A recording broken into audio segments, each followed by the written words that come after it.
మనలను ప్రేమించుచు తన రక్తం వలన మన పాపముల నుండి మనలను విడిపించిన వానికి మహిమయు ప్రభావమును యుగయుగములు కలుగునుగాక. ఆమేన్. మన ప్రభువును రక్షకుడును జీవాధిపతి అయిన యేసుక్రీస్తు నామంలో మీ అందరికి కూడా శుభాభివందనాలు తెలియజేస్తూ ఉన్నాను. ఈ రెవల్యూషన్ ఆఫ్ హోప్, ప్రకటన గ్రంథమందు నిరీక్షణ అనే ఈ శీర్షిక ద్వారా ఇప్పటి వరకు 8 వర్తమానాలను మనం నేర్చుకుని ఉన్నాం. ఈ 9వ వర్తమానంగా పెర్గము సంఘం నుండి ఆత్మీయ పాఠాలు మనం నేర్చుకోబోతున్నాం. ప్రకటన గ్రంథంలో ఉన్నటువంటి 7 సంఘాల్లో 3వ సంఘము పెర్గమ సంఘము.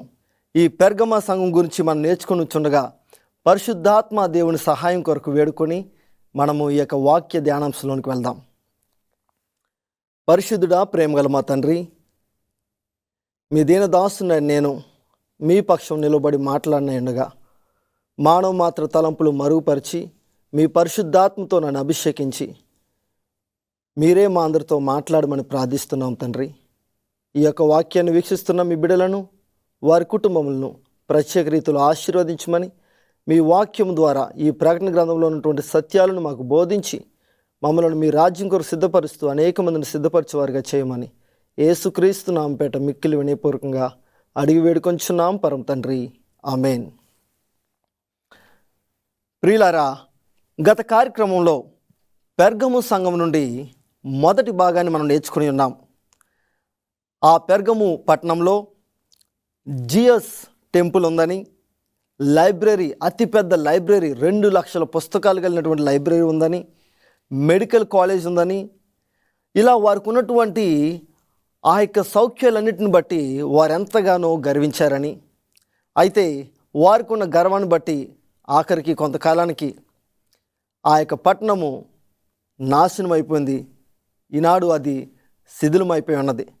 అయితే ఈ పట్టణంలోనే నిజమైన దేవుని యొక్క సంఘము ఈ పట్టణంలో ఉన్నది. ఆ పట్టణంలో ఉన్నటువంటి ప్రభావంను బట్టి ఆ యొక్క సంఘం మీద కూడా ఆ ప్రభావం పడడం చేత ఆ యొక్క సంఘము ఏ రీతిగా ఉన్నదో మనము ఆ సంఘం నుండి అనేక ఆత్మీయ పాఠాలు నేర్చుకోబోతున్నాము. ఈనాడు పెర్గము సంఘం నుండి మరికొన్ని ఆత్మీయ పాఠాలు మనం నేర్చుకుందాం. పెర్గమ సంఘ కాలము క్రీస్తు శకము 323 నుండి 538 సంవత్సరం వరకు. అంటే ఇది మొదటి శతాబ్దంలో ఉన్నటువంటి సంఘము. అయితే దేవుడు నేరుగా ఆ సంఘానికి రాస్తూ ఆ సంఘము ద్వారా సంఘ చరిత్రలో ఉన్నటువంటి క్రైస్తవ సంఘానికి ఆ దశకు దేవుడు అది సూచనప్రాయంగా ఇచ్చినటువంటి వర్తమానముగా మనం కూడా చూస్తూ ఉన్నాం. ఇదే సంఘంలో అంతిపయ అనే దేవుని నమ్మకమైన విశ్వాసి క్రీస్తు కొరకు నమ్మకంగా జీవించినందుకు చక్రవర్తి ఆరాధన చేయనని, రాజుకు నేను నమస్కారం చేయనని, అంటే రాజుగారికి ఆయన పెట్టించిన విగ్రహానికి పూజ చేయనని తిరస్కరించినందుకు ఆయనను చంపివేస్తున్నారు. అది క్రీస్తు శకము 92వ సంవత్సరంలో జరిగినట్లుగా చరిత్రకారులు తెలియజేస్తున్నారు. అయితే ఆయన ఆ యొక్క సంఘంలో హతసాక్షిగా చనిపోయినప్పటికీ ఆ సంఘ విశ్వాసుల యొక్క విశ్వాసము తగ్గిపోలేదు. వారు దేవుని కోసం నమ్మకంగా జీవించారు. అయితే నమ్మకంగా జీవించారు కొంతకాలం తర్వాత వారి యొక్క ఆత్మీయ స్థితిలో దిగజారిపోయి ఉన్నారు. ఈ యొక్క సంఘం నుండి ఆత్మీయ పాఠాలుగా సంఘ చరిత్రలో క్రీస్తు శకము 323వ సంవత్సరం నుండి 538వ సంవత్సరం వరకు ఉన్నటువంటి సంఘ దశకు భిన్నముగా, ఆ సంఘ దశకు సూచనప్రాయంగా దేవుడు ఈ వర్తమానాన్ని అందిస్తున్నారు. ఈ యొక్క పెర్గము సంఘ కాలంలో, ఈ సంఘ చరిత్ర కాలంలో వాస్తవానికి హింస నిలిచిపోయింది. కారణం ఏంటంటే కాన్స్టంటైన్ అనే చక్రవర్తి ఆయన యేసుక్రీస్తును స్వరక్షకునిగా అంగీకరించి క్రిస్టియానిటీని ఆయన తన యొక్క మతంగా ప్రకటించినప్పుడు ఆయన యొక్క దేశంలో ఉన్నటువంటి ఆ రోమరాజ్యంలో ఉన్నటువంటి ప్రజలందరినీ కూడా క్రైస్తవులుగా మారాలని ఆయన బలవంతంగా అనేక మందిని క్రైస్తవత్వంలో తీసుకొచ్చున్నాడు. ఒక ఆత్మీయ పాఠాన్ని నేర్చుకుందాం. క్రైస్తవత్వంలోనికి ఈ రీతిగా బలవంతంగా తీసుకురావడము ఇది దేవుని ఉద్దేశం కాదు. దేవుడు ఎప్పుడు కూడా స్వేచ్ఛ నిర్ణయాధికారాన్ని ఆయన కోరుతూ ఉన్నారు. ప్రతి ఒక్కరు కూడా యేసుక్రీస్తును తమ స్వరక్షకంగా అంగీకరించడానికి దేవుడు స్వేచ్ఛను అనుగ్రహించున్నారు. బలవంతంగా దేవుడు ఆయన నమ్ముకోమని ఎవరిని కోరడం లేదు, ఎప్పటికీ కూడా కోరడం లేదు. ప్రేమ అనేది హృదయపూర్వకంగా స్వేచ్ఛపూర్వకంగా రావాలి. అయితే ఈ కాన్స్టంటైన్ అనే చక్రవర్తి ఆయన క్రిస్టియానిటీలోనికి వచ్చినప్పుడు తనతో పాటు పేగనిజంను అంటే అన్య మతాన్ని క్రైస్తవత్వంలో తీసుకొచ్చేసి ఆ యొక్క నిరంకుశత్వాన్ని సంఘంలోనికి మిళితం చేసేస్తున్నాడు. అందుకని ఈ యొక్క సంఘకాలంలో the paganism is introduced to Christianity. Satan has repeatedly discovered that when persecution will not work, popularity will. కారణం ఏంటంటే సాతానుడు వాడు 6000 సంవత్సరాల అనుభవంతో ఎవరిని ఏ రీతిగా శోధించాలో వాడికి తెలుసు. క్రైస్తవ సంఘాన్ని హింస ద్వారా క్రైస్తవ సంఘాన్ని అణగార్చాలని చూస్తున్నాడు, కానీ అది హింస ద్వారా కావడం లేదు. కారణం ఏంటంటే క్రైస్తవులను చంపుతున్న కొద్దీ ఇంకా విశ్వాసులు పెరుగుతూనే ఉన్నారు. కారణం ఏంటంటే the seed of the gospel, the blood of the martyrs is the seed of the gospel అని ఒక భక్తుడు సెలవిస్తున్నాడు. ఎంతమంది హతసాక్షులుగా మరణిస్తున్నారో వారిని చూచి అనేక మంది ఇంకా ఈ క్రీస్తు ఎవరు, యేసు క్రీస్తు కొరకు వీరు ప్రాణాలు అర్పిస్తున్నారంటే ఆయన ఎవరు అని ఆయన గురించి తెలుసుకోవడం ద్వారా యేసు ప్రేమలోనికి అనేక మంది వచ్చిన్నారు, యేసుక్రీస్తుని తమ స్వరక్షణగా అంగీకరించున్నారు. అయితే సాతానుడికి ఒక ఆలోచన, అదేమిటంటే వీరిని హింస ద్వారా నేను కంట్రోల్ చేయలేకపోతున్నాను, కానీ వీరి సంఘంలోనికే ప్రవేశించి పాపులారిటీ ద్వారా వీరిని తప్పుద్రోవ పట్టించాలని సాతాను యొక్క ఆలోచనతో పన్నాగం పని ఉన్నాడు. ప్రకటన గ్రంథము 2:14 చదువుకుందాం. Revelation chapter 2:14. అయినను నేను నీ మీద కొన్ని తప్పిదములు మోపవలసి ఉన్నది, అవేవనగా విగ్రహములకు బలి ఇచ్చిన వాటిని తినునట్లును, జారత్వం చేయనట్లును, ఇశ్రాయేలీలకు ఉరియొడ్డుమని బాలాకుకు నేర్పిన బిలాము బోధను అనుసరించు వారు నీలో ఉన్నారు. ఈ యొక్క బిలాము బోధ అంటే ఏమిటి? ఈ బిలాము బోధ విగ్రహములకు అర్పించిన వాటిని తినడము, జారత్వం చేయడము అనేది బిలాము బోధ అని మనం చూస్తున్నాం.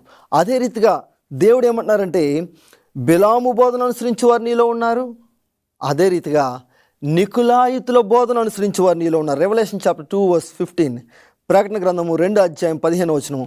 అటువలని నికులాయితుల బోధను అనుసరించి వారును నీలో ఉన్నారు. ఎవరు ఈ నికులాయితులు? క్రైస్తవ విశ్వాసులు కొందరు ఈ యొక్క నికులాయితుల బోధను అనుసరిస్తూ జీవించారు. ఈ నికులాయితుల బోధ ఏమిటంటే నీవు ప్రతి వారము దేవుని యొక్క మందిరానికి వెళ్తే సరిపోతుంది, మిగిలిన వారం అంతా నీ ఇష్టానుసారంగా జీవించినా పర్లేదు, మీరు బాప్తిసం తీసుకుంటే చాలు, చర్చికి వెళ్ళి హాజరయ్యి కానుకలు సమర్పిస్తే చాలు, తర్వాత నీవు ఎలా జీవించినా ఏమీ పర్వాలేదు. ఉదాహరణకి చర్చ్కి వెళ్ళి వచ్చిన తర్వాత మందు త్రాగినా పర్వాలేదు, ఏం చూసినా పర్లేదు, ఏం చేసినా పర్వాలేదు. ఇది నికులాయితుల బోధ. ఈ నికులాయితుల బోధ నోస్టిసిజం అనే సిద్ధాంతం మీద ఆధారపడి ఉంది. అంటే జ్ఞానము ద్వారా నిత్యత్వాన్ని, పరలోకాన్ని పొందుకుంటామని. అదే రీతిగా ఈ నోస్టిసిజం బోధలో ఉన్నటువంటి విషయం ఏమిటంటే శరీరము పాప సంబంధమైనది కానీ ఆత్మ పవిత్రమైనది అనే బోధ. ఈ యొక్క బోధను బట్టి చాలామంది ఆత్మ పరిశుద్ధంగా ఉంటే చాలు, శరీరంతో నేను ఏం చేసినా పర్వాలేదు, that doesn't affect my spiritual life అని బోధించారు, ఆ రీతిగా జీవించారు. అదే ఒక తప్పుడు బోధ. ఇశ్రాయేలీలు ఈజిప్టు దేశం నుండి కనాను దేశానికి, వాగ్దాన భూమికి చేరువలో ఉన్నారు. దేవుడు వారిని ఐగుప్తు బానిసత్వం నుండి విడిపించి వారిని నడిపిస్తూ ప్రామిస్ ల్యాండ్, వాగ్దాన భూమి యొక్క ఆ చేరువలో ఉన్నటువంటి వేళలో వారికి ఒక చేదైన అనుభవం కలిగింది. అదేమిటంటే వీరు ఒక మిడతల దండుగా, ఇసుక రేణువులంత సైన్య సమూహంగా కనిపించడం చేత బాలాకు రాజు వారి చేస్తున్నటువంటి కార్యాలను బట్టి, చర్యలను బట్టి వారి గురించి విన్నాడు. వారి యొక్క దేవుడు గొప్పవాడని తెలుసుకుని ఉన్నాడు. అయితే ఇక్కడ బాలాకు రాజు, ఈ మోయాబీల రాజు బిలాము అనే ఒక ప్రవక్తను ఆయన పిలిచి ఉన్నాడు. కారణం ఏంటంటే బిలాము దేవుని ప్రవక్త, నిజ దేవుని ప్రవక్తగా బిలాము జీవించాడు. ఆయన గొప్ప పేరు ప్రఖ్యాతులు పొందుకుని ఉన్నాడు. కారణం ఏంటంటే ఆయన చెప్పే ప్రవచనాలు నెరవేరుతున్నాయి. ఆయన ఆశీర్వదించిన వారు ఆశీర్వదించబడుతున్నారని ఆయన గురించి విన్నాడు, తెలుసుకున్నాడు. ఇప్పుడు ఆయన్ని పిలువనంపించాడు. కారణం ఏంటంటే సంఖ్యాకాండం 22 అధ్యాయం 5వ వచనం చదువుకుందాం. Numbers chapter 22:6. కాబట్టి నీవు దయచేసి వచ్చి నా నిమిత్తము ఈ జనమును శపించుము. వారు నాకంటే బలవంతులు, వారిని హతము చేయుటకు నేను బలమొందుదునేమో. అప్పుడు నేను ఈ దేశంలో నుండి వారిని తోలివేయుదును. ఏలయనగా నీవు దీవించువాడు దీవింపబడిననియు, శపించువాడు శపింపబడిననియు నేను ఎరుగుదును. ఈ వాగ్దానం ఎవరికి ఇచ్చిన వాగ్దానము? నీవు దీవించువారు దీవించబడుదురు, ఆశీర్వదించబడుదురు. నీవు శపించువారు శపించబడుదురు అని అబ్రహాముకు దేవుడు ఇచ్చిన వాగ్దానం. అదే రీతిగా ఈ బిలాం ప్రవక్త కూడా ఇటువంటి వాగ్దానాన్ని స్వతంత్రించుకుని ఉన్నాడు. కాబట్టి ఆయన ఆశీర్వదించబడిన వారు ఆశీర్వదించబడుతున్నారని ఈ బాలాకు రాజు తెలుసుకుని ఉన్నాడు. అందుచేత బిలామును పిలవడానికి, ఈ యొక్క ఇశ్రాయేలీయులను శపించమని పిలవడానికి ఒక గొప్ప పేరుగాంచినటువంటి కొందరు అధికారులను, సైనికులను పంపించాడు. వారు ఈ విషయాన్ని సంఖ్యాకాండం 22 అధ్యాయం నుండి 31 అధ్యాయం వరకు మనం చదివినట్లయితే మనకు చాలా తేటతెల్లంగా కనిపిస్తుంది. ఇక్కడ బిలాము ప్రవక్త దగ్గరికి వచ్చి, అయ్యా రాజుగారు మీ కొరకు ఈ బహుమానాలు పంపించారు. అయితే ఆయన దగ్గరకు వచ్చి ఒక జనాంగము వస్తూ ఉన్నది, ఆ జనాంగాన్ని శపించమని కోరుతూ ఉన్నారు. మీరు ఆ రీతిగా శపించినట్లయితే ఆయన మీకు ఇంకా మరిన్ని బహుమానాలు ఇస్తారని వారు ఈయనకి చెప్పారు. అయితే ఆ సమయంలో బిలాం అన్నాడు, నా దేవుని మాటకు నేను జవదాటను. ఆయన ఏం చెప్తే అది నేను చేస్తాను. కాబట్టి ముందు నేను నా దేవుడిని అడగాలి. నా దేవుడు వెళ్ళమంటే నేను వెళ్తాను, వెళ్ళొద్దంటే నేను వెళ్ళను అని చెప్పాడు. అయితే మీరు ఈ రాత్రికి వేచి ఉండండి, నేను నా దేవుడిని అడుగుతాను. ఆ రాత్రికాల సమయంలో ప్రార్థన చేశాడు. సంఖ్యాకాండం 22 అధ్యాయం 12వ వచనంలో మనం చూసినట్లయితే నంబర్స్ చాప్టర్ 22:12. దేవుడు, నీవు వారితో వెళ్ళకూడదు, ఆ ప్రజలను శపింపకూడదు, వారు ఆశీర్వదింపబడిన వారు అని బిలాంతో చెప్పాను. వారు ఆశీర్వదింపబడిన వారని దేవుడు వారి గురించి చెప్తున్నారు. కారణం ఏంటంటే వారు అబ్రహాము సంతానము, వాగ్దాన సంతానము. దేవుడు వారిని నీవు శపించవద్దు, కాబట్టి వీరితో నువ్వు వెళ్ళొద్దు అన్నప్పుడు ఉదయకాల సమయంలో లేచిన తర్వాత వారితో అన్నాడు, నా దేవుడు వెళ్ళొద్దంటున్నారు కాబట్టి నేను రాను మీతో అన్నాడు. అంటే వారు వెళ్ళి బాలాకు రాజుకు ఈయన చెప్పిన వర్తమానాన్ని అందించారు. వెంటనే రాజుగారు ఇంకా మరి ఘనత వహించినటువంటి గొప్ప నాయకులు, ఉదాహరణకు ఆయన కింద ఉన్నటువంటి ఇదివరకు మంత్రులు కొందరు పంపించుండొచ్చు, లేదా సైన్యాధికారులను పంపించుండొచ్చు, ఇప్పుడు ప్రధానమంత్రిని, ఉదాహరణకు అక్కడ ఉన్నటువంటి మంచి ఘనత వహించినటువంటి అధికారులందరినీ కూడా, కలెక్టర్స్ని ఉదాహరణకు, వారందరినీ కూడా పంపించినప్పుడు వారందరూ కూడా వచ్చి ఈయన్ని అడుగుతున్నారు, అయ్యా నీవు చాలా గొప్పవాడు అని పొగుడుతూ ఉన్నారు. నీవు రాజుగారు చెప్తున్న పని నువ్వు చేసినట్లయితే నీవు రాజుగారు నీకు బహు ఘనత కలుగు చేస్తానని చెప్తున్నారు. నీవు ఎక్కడికి వెళ్ళి నీకేం కావాలో ఈ రాజ్యంలో అది ఇస్తానని చెప్తున్నారు అని ఆయనకి ప్రలోభ పెట్టడం మొదలుపెట్టారు. అయితే నువ్వు వచ్చి చేయాల్సిందల్లా ఆ ప్రజలను శపించడం మాత్రమే. అయితే దేవుడు అప్పటికే ముందే వెళ్ళొద్దని దేవుడు ముందే చెప్పారు. అయినా సరే ఈసారి బహు ఎక్కువ మంది గొప్ప అధికారులు వచ్చారు, ఆయన గురించి వచ్చారని ఇంకా ధనంపై, బంగారంపై శోధన ఎక్కువగా ఉంది. అప్పుడు బిలాం అన్నాడు, మీరు దేవుడి మాట నేను జవదాటలేను, మీరు ఈ రాత్రికి ఇక్కడే ఉండండి, నేను నా దేవుడిని అడుగుతాను. కాబట్టి దేవుడిని అడుగుతాను, అప్పుడు దేవుడు వెళ్ళమంటే నేను వస్తానని చెప్పాడు. ఆ సమయంలో మనం గమనించినట్లయితే దేవుడు ముందుగానే చెప్పారు, మరలా దేవుడిని అడగడం ఏంటి అంటే ఇక్కడ శోధన, ధనాపేక్ష. తిమోతికి రాసిన మొదటి పత్రిక 6 అధ్యాయం 10వ వచనం, 1 Timothy chapter 6:10. ఎందుకనగా ధనాపేక్ష సమస్తమైన కీడులకు మూలము. కొందరు దానిని ఆశించి విశ్వాసం నుండి తొలగిపోయి నానా బాధలతో తమను తామే పొడుచుకొనిరి. ఇక్కడ మనం గమనించినట్లయితే ప్రియులారా, ధనాపేక్ష సమస్త కీళ్లకు మూలమని దేవుని యొక్క వాక్యం తెలియజేస్తుంది. బిలాముకు దేవుడు చెప్పినప్పటికీ ఇప్పుడు మరలా దేవుణ్ణి ఏదో రీతిగా అడిగి మరలా దేవుని యొద్ద నుండి దేవుణ్ణి బ్రతిమాలుకుని, ప్రభువా నేను వెళ్తానని బ్రతిమాలితే ఆఖరికి దేవుడు నువ్వు వెళ్ళు. చాలాసార్లు మనం మారం చేస్తూ ఉంటే, తల్లిదండ్రులు చిన్నపిల్లలతో మారం చేస్తూ ఉంటే ఏ రీతిగా అయితే ఇవ్వకూడని వస్తువు అయినా సరే ఏ రీతిగా అయితే కొన్నిసార్లు ఇవ్వను అని చెప్తున్నప్పటికీ మరలా ఇస్తారో ఆ రీతిగా దేవుడిని మారం చేస్తూ అడుగుతున్నాడు. సంఖ్యాకాండం 22:20 మనం చూసినట్లయితే, నంబర్స్ చాప్టర్ 22:20, ఆ రాత్రి దేవుడు బిలాము వద్దకు వచ్చి, ఆ మనుషులు నిన్ను పిలువ వచ్చినట్ల నీవు లేచి వారితో వెళ్ళుము, అయితే నేను నీతో చెప్పిన మాట చెప్పుననే నీవు చేయవలనని అతనికి సెలవిచ్చెను. ఇక్కడ మనం గమనించినట్లయితే దేవుడు అన్నారు, నువ్వు వెళ్ళు ఆ మనుషులతో, కానీ నీవు ఆ మనుషులతో వెళ్ళు కానీ వారిని, ఆ యొక్క ఇశ్రాయేల్ జనాంగాన్ని నువ్వు శాపించవద్దని చెప్పారు. నేను నీకు ఏమైతే చెప్పానో దాని ప్రకారంగా చేయమన్నారు. అయితే దేవుడు పర్మిషన్ ఇస్తారని ఈ మాట కోసం ఎదురు చూస్తూ ఉన్నాడేమో. వెంటనే ఉదయాన్నే లేవగానే గాడిద గంత కట్టి ఆ గాడిదను సిద్ధపరచుకుని ఆ గాడిదకు గంత కట్టి ఆ గాడిద మీద ఎక్కి ప్రయాణమై వారితో కలిసి వెళ్ళిపోయాడు. అయితే ఆ గాడిద మార్గంలో నిలిచిపోయింది, ముందుకు వెళ్ళడం లేదు. ఆ సమయంలో అక్కడ ఆ యొక్క గాడిద ముందు, అంటే బిలాము ప్రవక్త ముందు దేవదూత నిలిచున్నారు, కానీ బిలాము గుర్తించలేదు. కానీ గాడిద కనిపిస్తోంది, అక్కడ దేవదూత నిలిచి ఉండడం. అందుచేత అది ముందుకు వెళ్లకుండా పక్కకు వెళ్ళిపోతుంది, తోటల్లోకి వెళ్ళిపోతుంది, గోడ ప్రక్క నుంచి వెళ్ళిపోతుంది. ఆఖరికి దాన్ని కొడుతూ ఉన్నాడు. ఆ సమయంలో బిలాము గాడిదను కొట్టిన తర్వాత గాడిదకు దేవుడు స్వరం ఇచ్చారు, గాడిద మాట్లాడింది. ఇక్కడ గమనిద్దాం, ఆత్మీయ పాఠాన్ని నేర్చుకుందాం. గాడిద చాలా మనము చులకనగా చూసే ఒక యానిమల్, ఒక జంతువు. అయితే ఈ గాడిదను దేవుడు గాడిదకు స్వరం ఇచ్చి గాడిద ద్వారా ఈ యొక్క మానవునికి బుద్ధి నేర్పిస్తున్నారు. దేవుడు ప్రవక్తకు బుద్ధి నేర్పిస్తున్నారు. ఆ తర్వాత దేవుడు కనులు తెరవగా ఈ యొక్క బిలాము కనులు తెరిచినప్పుడు అప్పుడు చూడగలిగి ఉన్నాడు తన ముందు దేవదూత నిలిచి ఉన్నారని. అప్పుడు పశ్చాత్తాపడ్డాడు.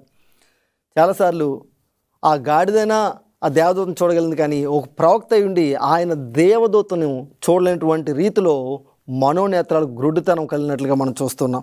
సంఖ్యాకాండము 22:31 మనం చూస్తే, అంతలో యెహోవా బిలాము కన్నులు, నంబర్స్ చాప్టర్ 22:31, అంతలో యెహోవా బిలాము కన్నులు తెరచాను గనుక దూసిన ఖడ్గము చేత పట్టుకుని త్రోవలో నిలిచి ఉన్న యెహోవా దూతను అతడు చూచి తల వంచి సాష్టాంగ నమస్కారం చేయగా అప్పుడు పశ్చాత్తాపడ్డాడు. తనలో ఉన్నటువంటి ఇంటెన్షన్స్ దేవునికి తెలుసు. అందుకని దేవుడు అతను మరొకసారి గద్దిస్తూ ఉన్నారు. అయితే ఆఖరికి వెళ్ళాడు. నువ్వు వెళ్ళు కానీ నీవు శపించవద్దు అని చెప్పినప్పుడు అక్కడికి వెళ్ళిన తర్వాత బలి అర్పణ అర్పించిన తర్వాత శపించడానికి నిల్చున్నాడు, కానీ శాపాలకు బదులు ఆశీర్వచనాలే వస్తున్నాయి, ఆశీర్వాదాలే చెప్తున్నాడు. ఆఖరికి బిలాము ఎన్నిసార్లు వారిని శపించడానికి ప్రయత్నించినప్పటికీ బాలాకు పదే నీవు వారిని శపించమంటే నువ్వు ఆశీర్వదిస్తున్నావేంటి, మరలా ఇంకో చోట తీసుకువెళ్తాను పద, మరలా నేను ఇంకో చోట తీసుకువెళ్తాను పద, ఆ యొక్క ప్రదేశంలో అక్కడ నుండి నువ్వు వారిని వెనక నుండి చూడవచ్చు, ఆ ప్రక్క నుండి చూడవచ్చు, వారిని అక్కడి నుండి శపించు అన్నాడు. అక్కడ కూడా బిలాము దేవుని యొక్క మాట కొరకు ఆ బలి అర్పణ అర్పించి దేవుని మాట కొరకు వేచిండగా దేవుడు వారిని శపించవద్దని ఆశీర్వచనాలనే తన నోట ఉంచగా ఆశీర్వాదాలే పలికి ఉన్నాడు. ఆఖరికి బిలాము బాలాకుతో నేను వీరిని శపించలేను, ఎందుకంటే దేవుడు వీరిని ఆశీర్వదించారు, నేను ఏ రీతిగా శాపవచనాలు పలకగలను, దేవుడు నా నోటి నుంచి మాటలే కదా నేను పలకగలనని చెప్పాడు. కానీ ఆ తర్వాత అయితే నీకు ఒక ఉపాయం చెప్తాను అని ఈ బాలాకును తృప్తిపరచడానికి ఒక సినిస్టర్ ప్లాన్, ఒక కుట్రను ఈ యొక్క బాలాకుకు చెప్పాడు. అదేంటంటే, నేను వీరిని శపించను, కానీ వీరి దేవుడే వీరిని శపించి వదిలిపెట్టేస్తారు, వారిని ఆశీర్వదించకుండా దేవుడు వారిని శాపాలకు గురి చేస్తారని చెప్పినప్పుడు అది ఏమిటో చెప్పమన్నప్పుడు నీవు అందమైనటువంటి అమ్మాయిలను ఆ యొక్క ఇశ్రాయేల్ క్యాంప్ దగ్గరలో తీసుకువెళ్ళి మేము పార్టీ చేసుకుంటున్నాము, మాతో వచ్చి పార్టీలో పాల్గొనని ఆ రీతిగా మ్యూజిక్తో డ్యాన్సులతో వెళ్ళి వారిని ఆహ్వానించినప్పటికీ ఈ యొక్క యవనస్తులు ఈ యొక్క స్త్రీలను చూసి ఆసక్తితో మరలు కొల్పబడిన వారై వీరి వద్దకు వెళ్ళి ఆ యొక్క పాపాల్లో పాల్గొన్నారు. ఆఖరికి డ్యాన్స్ తర్వాత ఏమవుతుంది, డ్యాన్స్తో పాటు కొంచెం కిక్ రావాలంటే ఈ రోజులో కిక్ అంటున్నారు, అంటే ఇంకా కొంచెం మత్తు ఎక్కువ అవ్వాలంటే ఇంకా మందు తాగుతున్నారు.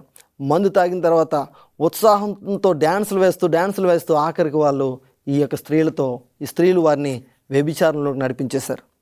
ఇదే బిలాము బోధ, తప్పుడు బోధ.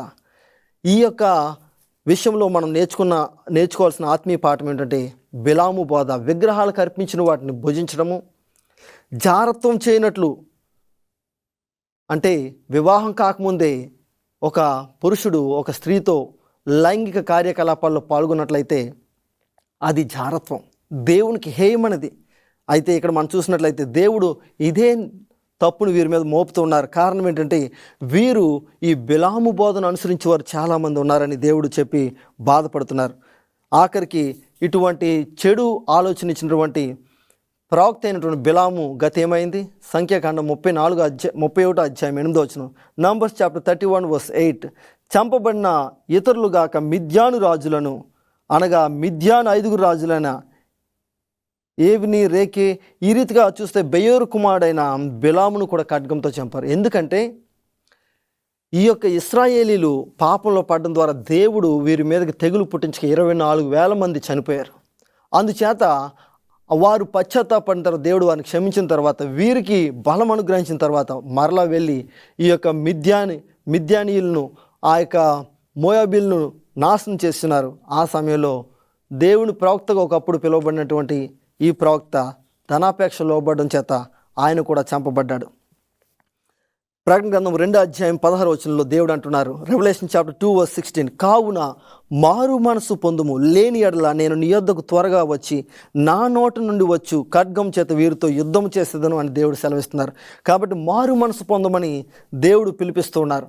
ఆ మారు మనసు పొందితే నేను నీకు క్షమాపణ అనుగ్రహిస్తా అన్నారు. ఆఖరిగా రెవల్యూషన్ చాప్టర్ 2:17, ప్రకటన గ్రంథం 2వ అధ్యాయం 17వ వచనం, చెవి గలవాడు ఆత్మ సంఘములతో చెప్పుచున్న మాట వినుగాక, జయించు వానికి మరుగై ఉన్న మన్నాను భుజింపనిత్తును, మరియు అతనికి తెల్ల రాతినిత్తును, ఆ రాతి మీద చెక్కబడిన ఒక క్రొత్త పేరుండును. దేవుడు అంటూ ఉన్నారు, జయించు వానికి పరలోకంలో ఆ దేవదూతల ఆహారం మన్నానిస్తా అంటున్నారు. అదే రీతిగా తెల్లని రాయి దేనికి సూచనగా ఉందంటే ఒక న్యాయాధిపతి ఒక వ్యక్తిని క్షమించినప్పుడు తెల్లరాయిని ఇచ్చేవారు ఆ రోజుల్లో. ఆ తెల్లరాయి నిర్దోషిగా ప్రకటించడంకు సూచన. దేవుడు నిర్దోషిగా ప్రకటించి పరలోక రాజ్యాన్ని ఇస్తా అంటున్నారు. మారు మనసు పొంది పశ్చాత్తాపడితే యేసుక్రీస్తును స్వరక్షంగా అంగీకరించి జీవిస్తే దేవుడు మిమ్మల్ని మెండుగా ఆశీర్వదిస్తారు, నడిపిస్తారు. ఆ రీతిగా ఉండడానికి ప్రభువు మనకు ఆయన కృపను అనుగ్రహించి ఆయనకు సాక్షులుగా నడిపించును గాక. May God bless each one of you. Amen.